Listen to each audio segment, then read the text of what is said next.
मला भाऊ तोरसेकरांना विचारायचं आहे, जानकरांचं काय किंवा इतर घटक पक्षांचं काय असं म्हणणं आहे की आम्हाला हव्या असलेल्या, विशेषतः राजू शेट्टींचं, आम्हाला हव्या असलेल्या जागा तुम्ही तितक्या नंबरने देणार नसाल तर सगळ्याच जागा घेऊन टाका आणि एकदाची युती टिकवा. ह्याच्यामधला जो काही एक सर्कॅस्टिक सेन्स आहे तो मला वाटतं लक्षात घ्यायला पाहिजे.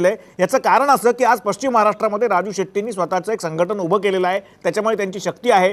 काही जागा ते निवडून आणू शकतात, बाकीच्या बऱ्याच जागा पाडू शकतात, अशी परिस्थिती आहे. काय वाटतं तुम्हाला भाऊ तोरसेकर, या घटक पक्षांचा एक इन्फ्लुअन्सपेक्षा न्यूसन्स जास्त होईल येणाऱ्या कुठल्याही विशेषतः युतीच्या सगळ्या नेत्यांना, असं आपल्याला वाटत नाही का? नक्कीच होईल, कारण ही गोष्ट अशी आहे की शेतकरी संघटनेचं चांगलं वजन आहे. आणि दुसरी गोष्ट, आपण जानकरांना फार कमी लेम चालणार नाही.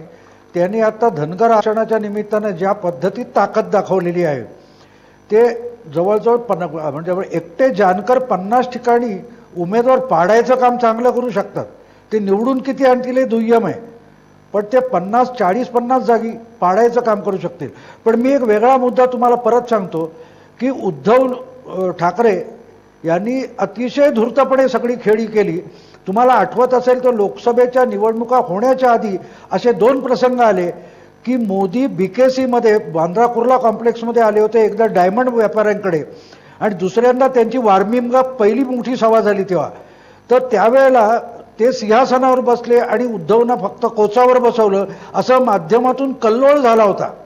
पण उद्धवनी तेव्हा संयम ठेवला, कुठचाही अपशब्द बोलले नाहीत, वाईट होईल असं बोलले. त्याच्यानंतर मोदींनी BKCच्या सभेमध्ये बाळासाहेबांचं नाव घेतलं नाही याच्यावर अग्रलेख लिहिले गेले. पण उद्धवनी तेव्हा शांत आणि संयम राहून दाखवला, कारण त्यांच्या मानेवर मनसे नावाचा दगड होता. एकदा त्यांना बाळासाहेब गेल्यानंतर मोठं यश मिळवून दाखवायचं होतं, त्याच्यासाठी मोदींची मदत आवश्यक होती, भाजपची मदत आवश्यक होती. आज 18 खासदार आल्यानंतर उद्धव ताठ झालेले आहेत. आणि त्यांनी ह्या सगळ्या 4 प्रमुख पक्षांचं आपण बघितलं तर परवा रंगशारदामध्ये त्यांनी सांगितलं 151 अँड धिस इज फायनल.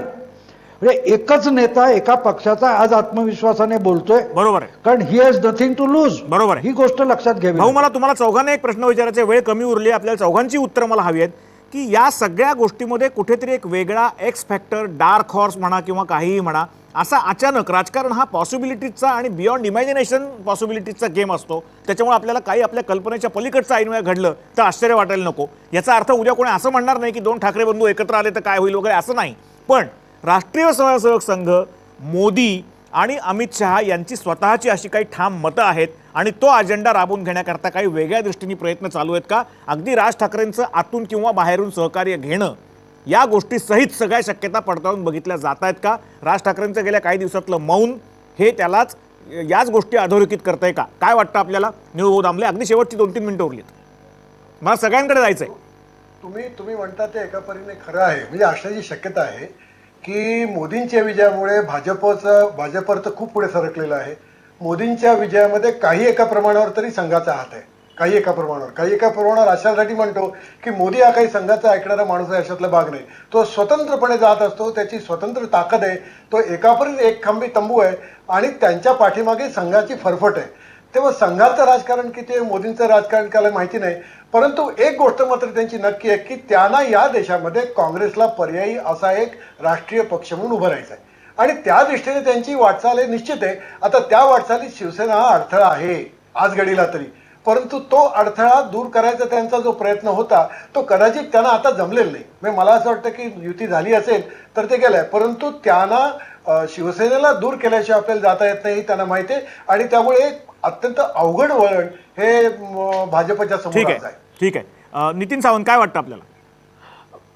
महाराष्ट्रात स्वतंत्रपणे सत्ता मिळवण्याचं भाजपचं स्वप्न आहेच. त्याचाच एक पहिला अंक म्हणून त्यांनी मनसेला शिवसेनेच्या विरोधात वापरून पाहिलं.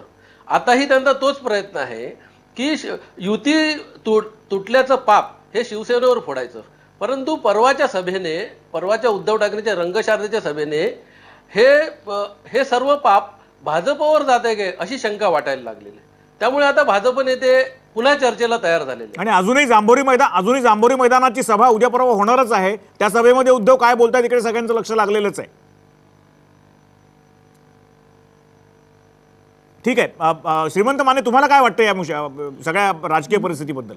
मी उलट्या बाजूने विचार करतो. माझं असं म्हणणं आहे की शिवसेना आणि काँग्रेस या दोन पक्षांचं म्हणजे उद्धव ठाकरे नेतृत्व म्हणून उद्धव ठाकरे आणि पृथ्वीराज चव्हाण या दोघांच्याही संयमाची परीक्षा आहे या काळात.